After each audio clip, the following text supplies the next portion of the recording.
আপনারা দেখছেন YouTube channel সোনালী দিনের বাজার। এই সতর্ক বাণীটি অবশ্যই দেখে নেবেন।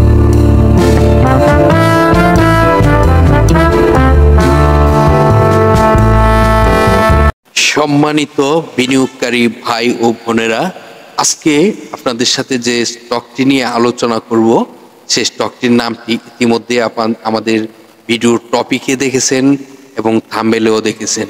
তো দেখুন, এই স্টকটির গুরুত্বপূর্ণ তথ্যগুলো আপনাদেরকে বোঝাবো। এই স্টকটি এই মুহূর্তে ভালো হতে পারে, কেন হতে পারে এবং এই স্টকটির RSI কত, সকল তথ্যই কিন্তু আপনাদেরকে জানাবো। যদি আপনারা ধৈর্য সহকারে ভিডিওটি দেখেন তাহলে বুঝতে পারবেন, আর যদি ধৈর্য সহকারে আলোচনাটি না শুনেন এবং আইটি সেক্টর নিয়েও যে আলোচনা করব অবশ্যই আপনাদেরকে ধৈর্য সহকারে শুনতে হবে, না হয়তো বুঝবেন না কি বোঝাতে চাচ্ছি। তো যদি আপনার জানার ইচ্ছা থাকে তাহলে অবশ্যই জানতে পারবেন, আর এই জানাতে কিন্তু আরো অনেক কিছুরই জানতে পারবেন এই আলোচনা থেকে। তো নিশ্চয়ই আপনি চাইবেন, যদি আপনি একজন বিনিয়োগকারী হয়ে থাকেন তাহলে এই আলোচনাটি মনোযোগ দিয়ে শুনবার চেষ্টা করবেন। আজকের আলোচনার যে স্টকটি, সেই স্টকটির আলোচনা করার পূর্বে আমরা আলোচনা করব মার্কেটের কিছু বিষয় নিয়ে।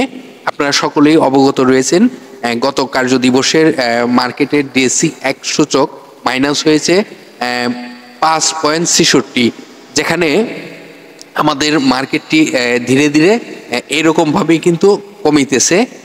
আসলে একেবারেই যে 20 পয়েন্ট 30 পয়েন্ট মাইনাস হচ্ছে এরকম কিন্তু না, 2, 4, 5 পয়েন্ট 6 পয়েন্ট, এটি কিন্তু ঈদের আগে একটি এরকম অবস্থা হয়, আমরা সকলেই অবগত রয়েছি, এটি প্রতি বছরই হয়ে থাকে। তো এখনো পর্যন্ত আমরা বলতে পারি যে ভালো অবস্থানে রয়েছে। আর আমরা যদি গতকালকের মার্কেটের লেনদেন দেখি তাহলে দেখতেই পারতেছি 497 কোটি টাকা প্লাস লেনদেন হয়েছে। নিশ্চয়ই ভালো একটি অবস্থান হচ্ছে। এবং আমরা যদি দর বাড়ার তালিকায় শেয়ার সংখ্যাটি দেখি তাহলে দেখতেই পারতেছি 137টি কোম্পানি ছিল দর বাড়ার তালিকায়, এবং দর হারানোর তালিকায় ছিল 196টি কোম্পানি। 60টি কোম্পানি ছিল যেই প্রাইজে ওপেনিং হয়েছে সেই প্রাইজে ক্লোজিং হয়েছে। আমরা যদি সেক্টরের দিকে তাকাই তাহলে দেখতেই পারতেছি ইঞ্জিনিয়ারিং সেক্টরের 20টি স্টক পজিটিভে ছিল, এবং টেক্সটাইল সেক্টর দ্বিতীয় অবস্থানে ছিল, যেখানে 18টি স্টক পজিটিভে ছিল। আর ফার্মা সেক্টরের 16টি স্টক পজিটিভে ছিল, ফাইন্যান্স সেক্টরের 13টি স্টক পজিটিভে ছিল, পাওয়ার অ্যান্ড পাওয়ার সেক্টরের 13টি স্টক ভালো অবস্থানে ছিল, 13টি স্টক পজিটিভে ছিল, এবং লাইফ ইন্স্যুরেন্স কোম্পানির 10টি স্টক পজিটিভে ছিল। আর আইটি সেক্টরটি যদি বলি তাহলে এই সেক্টরের 8টি স্টক পজিটিভে ছিল। তো এই সেক্টরের যেহেতু আজকে আলোচনা, সেই সেক্টরের বিষয় নিয়ে আপনাদেরকে একটি স্টকের গুরুত্বপূর্ণ তথ্য আপনাদেরকে জানাবো। তো এই স্টকটি কত টাকা প্রাইস, কত টাকা রেজিস্ট্যান্সটি ব্রেকআউট করলে ভালো হতে পারে সেটিও কিন্তু আপনাদেরকে দেখাবো, আপনারা ধৈর্য সহকারে দেখতে থাকুন। আজকের আলোচনার বিডি কম, যেটি ইতিমধ্যে কিন্তু আপনারা আমাদের ভিডিওর টপিকটিও দেখেছেন, আইটি সেক্টর ভালো করছে।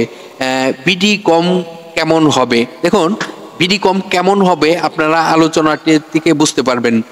বিডি কম স্টকটির আমরা যদি শেয়ার সংখ্যা দেখি তাহলে দেখতেই পারতেছি 5,99,00,000 শেয়ার সংখ্যা রয়েছে, এবং পাবলিকের হাতে এই কোম্পানিটির এই মুহূর্তে 3,67,00,000 মতন শেয়ার সংখ্যা রয়েছে।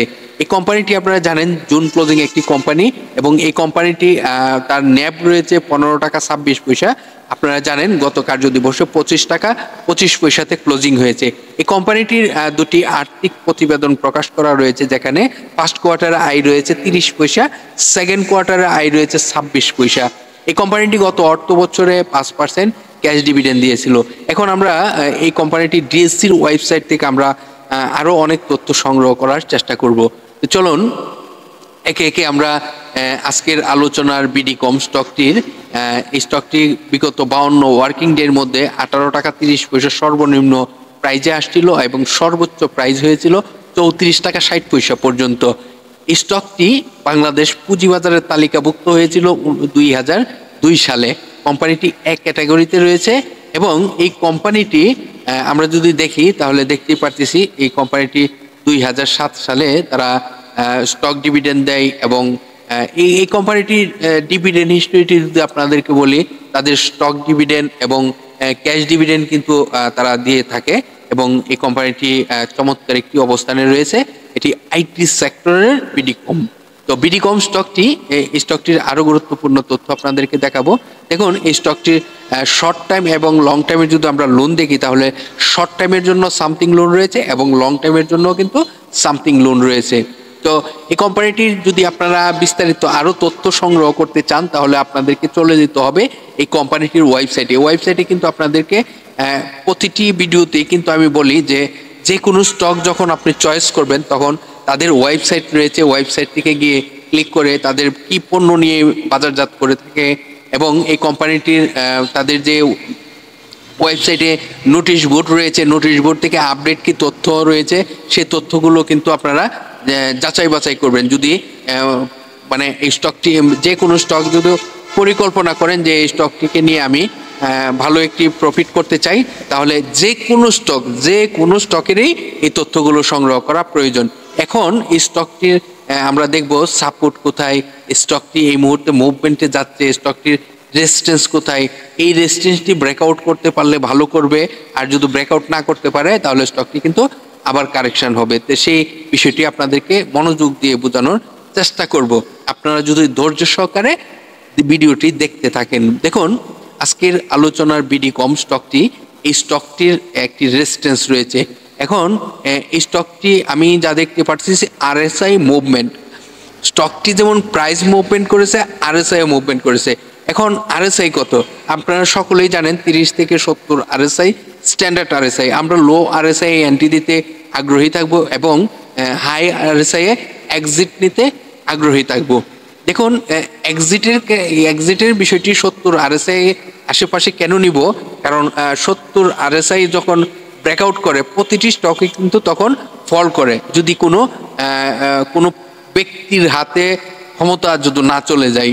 তাহলে এই যে মানে নর্মালি যে আমরা ট্রেড করি, আমরা যে নর্মালি যে স্টকগুলোকে ফলো করি, তখন 70 আরএসআই কিন্তু ক্রস করলে স্টকটি রিস্কে চলে যায়। যেমন এই স্টকটির ক্ষেত্রেই বলি বিডিকম, এই স্টকটি যখন 70 আরএসআই সে ব্রেকআউট করেছিল তখন কিন্তু স্টকটি প্রাইস ফল করেছিল, এই যে আপনারা দেখতেই পারতেছেন স্ক্রিনে। এখন এই স্টকটি এখন দেখা যাচ্ছে আবার মুভমেন্ট। এখন কথা হলো, এই স্টকটি যদি এখান থেকে আশা করি এটি যেহেতু মুভমেন্ট আসছে, এই স্টকটি আরও কিছুটা প্রাইস হবে, যেই প্রাইসটি আপনাদেরকে ফলো করতে হবে। এটির একটি রেজিস্ট্যান্স রয়েছে 26 টাকা 60 পয়সা। এই 26 টাকা 60 পয়সা রেজিস্ট্যান্সটি যতক্ষণ পর্যন্ত ব্রেকআউট না করতে পারবে, ক্লোজিং না দিতে পারবে, ততক্ষণ পর্যন্ত কিন্তু এই স্টক আর বেশি আশা করা যাবে না। কারণ এই 26 টাকা 60 পয়সা রেজিস্ট্যান্সটিকে ব্রেকআউট করতে পারলে ক্লোজিংয়ে তখন বোঝা যাবে স্টকটি আরও ভালো প্রাইস হবে কিনা। কিন্তু আপনাকে এটি ফলো করতেই হবে আপনি যদি একজন বিনিয়োগকারী হয়ে থাকেন। আর এই 70 আরএসআই কেন বললাম, তখন আরএসআই আপনাকে কি বলবে সেটিও আপনি সিদ্ধান্ত নিতে হবে। এরপর আপনি যদি বলেন যে সাপোর্ট কোথায়, দেখুন সাপোর্ট যেহেতু একটি মুভমেন্টে আসছে, এটির সাপোর্ট কত এটিও আপনাদেরকে বোঝানোর চেষ্টা করব। আপনারা যদি ধৈর্য সহকারে সম্পূর্ণ ভিডিওটি দেখুন। এই মুহূর্তে আপনারা জানেন 25 টাকা 50 পয়সাতে ক্লোজিং হয়েছে। তো এটি সাপোর্ট যদি আমি দেখি তাহলে সাপোর্টটি কত আমি আপনাদেরকে ক্লিয়ারভাবে বোঝানোর চেষ্টা করি। সাপোর্টটি কোথায়, সাপোর্টটি রয়েছে খুব কাছাকাছি 24 টাকা 60 পয়সা। 24 টাকা 60 পয়সাতে সাপোর্ট এবং স্টকটি রেজিস্ট্যান্সটি আপনাদেরকে বললাম যেটি যে 26 টাকা 60 পয়সা, এটিকে আপনারা কিন্তু নজরদারিতে রাখতে হবে। অবশ্যই এই 26 টাকা 60 পয়সা রেজিস্ট্যান্সটি ব্রেকআউট করতে হবে, মাস্ট বি, আর না হয়তো স্টক থেকে ভালো প্রাইস আশা করা যাবে না। বুঝতে পারছেন? ক্লিয়ার? যদি কোনো কোশ্চেন থাকে, যদি কোনো আপনার প্রশ্ন থাকে, আমাদের ভিডিওর কমেন্টে কমেন্ট করবেন এবং আপনাদেরকে রিপ্লাই দিয়ে সহযোগিতা করব। আপনার হাতে থাকা যে কোনো স্টকের আরএসআই যদি জানতে চান, হয়তোবা স্টকের কোনো ইনফরমেশন জানতে চান তাহলে আমাদের ভিডিওর কমেন্টে কমেন্ট করবেন, রিপ্লাই দিয়ে সহযোগিতা করবো। আজকের মতো এখানেই বিদায় নিচ্ছি, আগামীকাল আবার আপনাদের সাথে আলোচনা হবে। আর আমাদের সাথে যদি সরাসরি আমাদের হোয়াটসঅ্যাপ গ্রুপে যুক্ত হতে চান তাহলে ভিডিওতে কমেন্ট করবেন, আপনাকে আমি আমাদের হোয়াটসঅ্যাপ গ্রুপের লিঙ্কটি দিয়ে দিব। ভালো থাকেন, সুস্থ থাকেন, আল্লাহ হাফেজ।